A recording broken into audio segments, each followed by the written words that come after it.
चलो बच्चों, आज हम कक्षा 9 के विद्यार्थियों के लिए हिंदी के पद्य में निर्धारित पाठों को लेकर के आए हैं। कितने पाठ यहाँ पर संकलित हैं जिनका अध्ययन आपको करना है। आइए देखते हैं कि कुछ जो महत्वपूर्ण बातें हैं हिंदी के काव्य को लेकर के, तो उसके बारे में समझें। यहाँ पर आपको कक्षा 9 हिंदी पद्य के पाठ्य वस्तु को दर्शाया जा रहा है। कौन कौन से पाठों को आप पढ़ेंगे, तो हिंदी गद्य में हिंदी पद्य में कुल आपको 13 पाठ पढ़ने हैं, लेकिन उनको किस क्रम से आपके पाठ्यपुस्तक में संकलित किया गया है। तो पहला है जो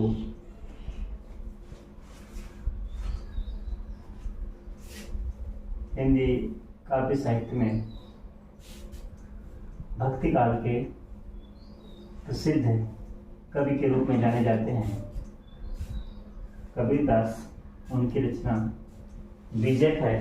उस बीजक के महत्वपूर्ण पहले भाग को जो साखी के नाम से जाना जाता है, जिसमें सभी दोहे में रचनाएं लिखी गई हैं, तो ये साखी के नाम से है, जो कि बीजक से संकलित है, दोहे में है।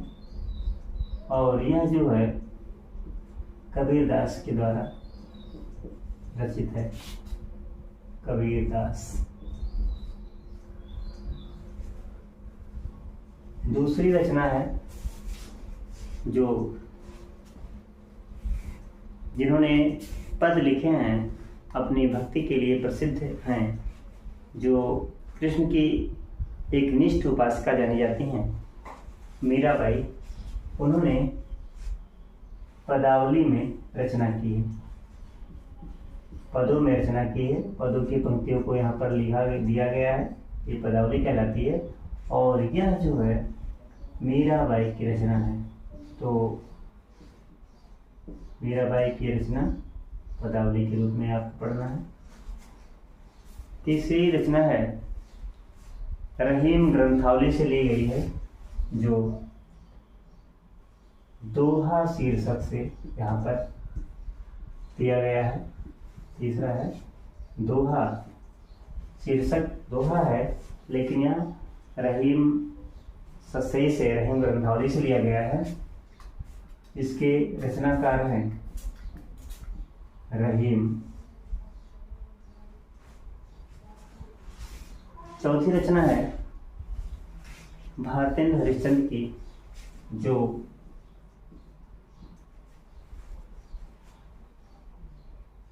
प्रेम माधुरी से ली गई है।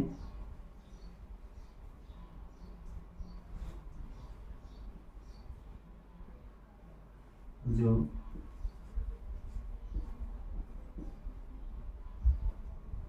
प्रेम माधुरी से ली गई है। इसके रचनाकार हैं भारतेंद्र हरिश्चंद्र।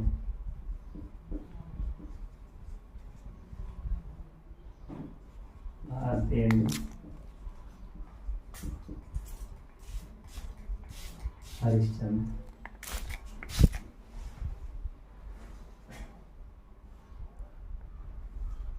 पांचवी रचना है जो हिंदी काव्य साहित्य में दादा के नाम से जाने जाते हैं, जो गुप्त जी के उपनाम से भी जाने जाते हैं। मैथिली फणगुप्त की रचना है, जिन्होंने पंचवटी शीर्षक का संकलन करके जो है यहाँ पर वन पथ पर, वन पथ पर,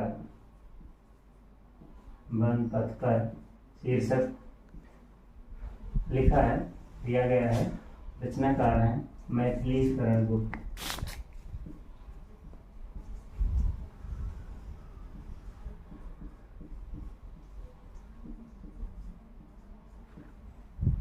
मैथिली शरण गुप्त हो गया। तो चलिए, तो चौथा पार्ट है इसमें प्रेम माधुरी। प्रेम माधुरी शीर्षक, जिसके रचनाकार हैं भारतेंदु हरिश्चंद्र। भारतेंदु हरिश्चंद्र।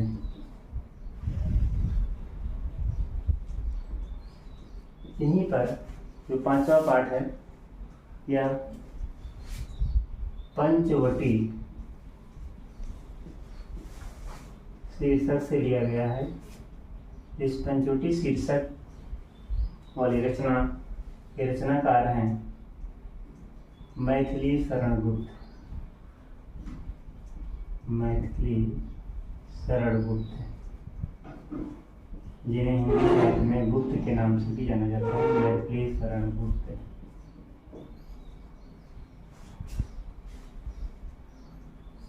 छठवां है प्रसाद जी की रचना, जो कि कामायनी महाकाव्य से संकलित है, लेकिन यहाँ शीर्षक दिया गया है पुनर्मिलन। तो अगला पाठ, अगला शीर्षक है पुनर्मिलन का, जिसको रचना के रूप में संवारा है जयशंकर प्रसाद ने। जयशंकर प्रसाद ने।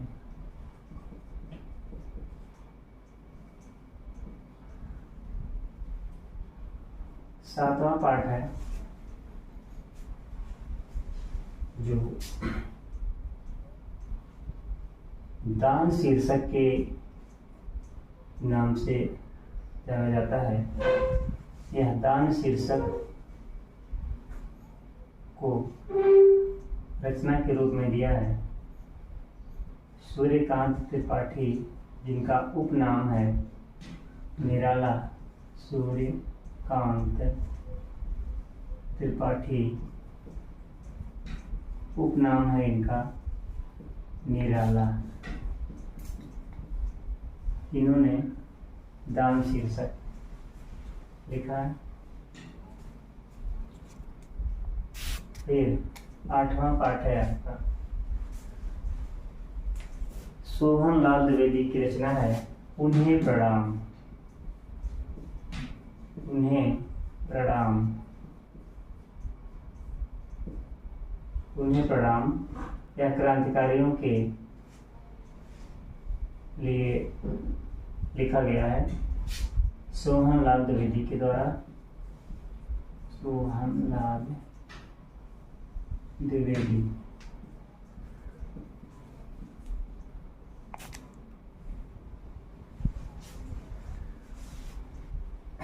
इसके बाद अगली रचना है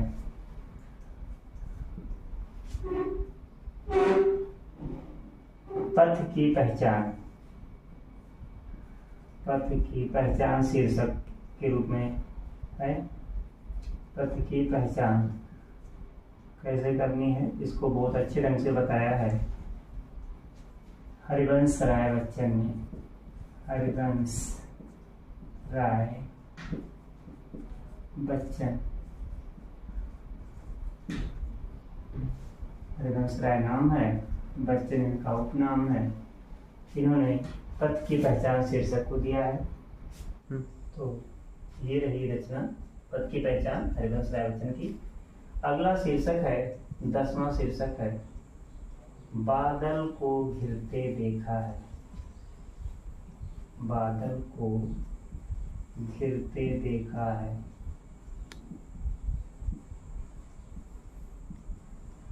और ये शीर्षक दिया है वैद्यनाथ मिश्र, जिन्हें नागार्जुन के नाम से जाना जाता है, जिन्हें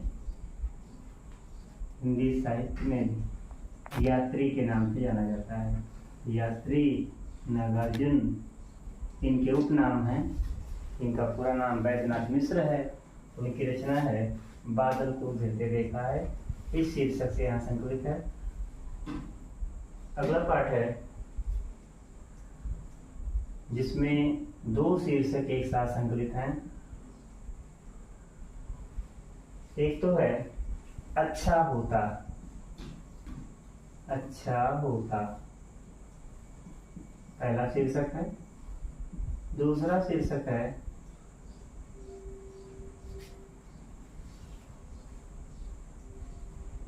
सितार संगीत की रात। दूसरा शीर्षक है सितार संगीत की रात। तो यहाँ पर 2 शीर्षक एक साथ संकलित हैं, एक ही रचनाकार की, और वो रचनाकार हैं केदारनाथ अग्रवाल। केदारनाथ अग्रवाल इन्होंने ये 2 रचनाएं लिखा, जिसको यहाँ कक्षा 9 के काव्य पाठ्यक्रम में संकलित किया गया है, 10वें पाठ के रूप में, 11वें पाठ के रूप में। और 12वां पाठ जो है ये युगवाड़ी रचना है।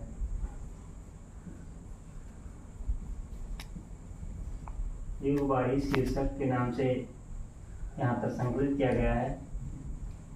इसके रचनाकार हैं शिवमंगल सिंह। शिवमंगल सिंह, ये देखिए शिवमंगल सिंह, जिन्हें हिंदी साहित्य में सुमन उपनाम से भी जाना जाता है। तो शिवमंगल सिंह, सुमन की रचना है युगवाड़ी। और अंत में 13वां पाठ जो है वो एक भक्त कवि जिनका नाम है संत रैदास, उन्होंने अपनी भक्ति को यहाँ पर जिस तरह से लिखा है उसका शीर्षक दिया गया है प्रभु जी, प्रभु जी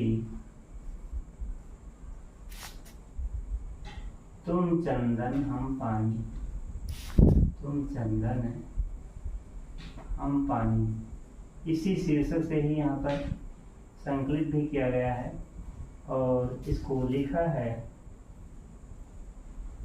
संत रैदास ने। संत रैदास ये इनकी भक्ति का बोध कराने वाली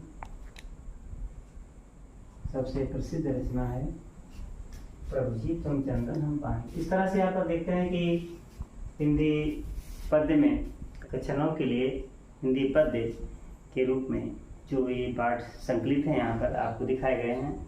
इसी क्रम में आपको आपकी पाठ्यपुस्तक में भी दिया गया है और आपको इसी क्रम में पढ़ना है।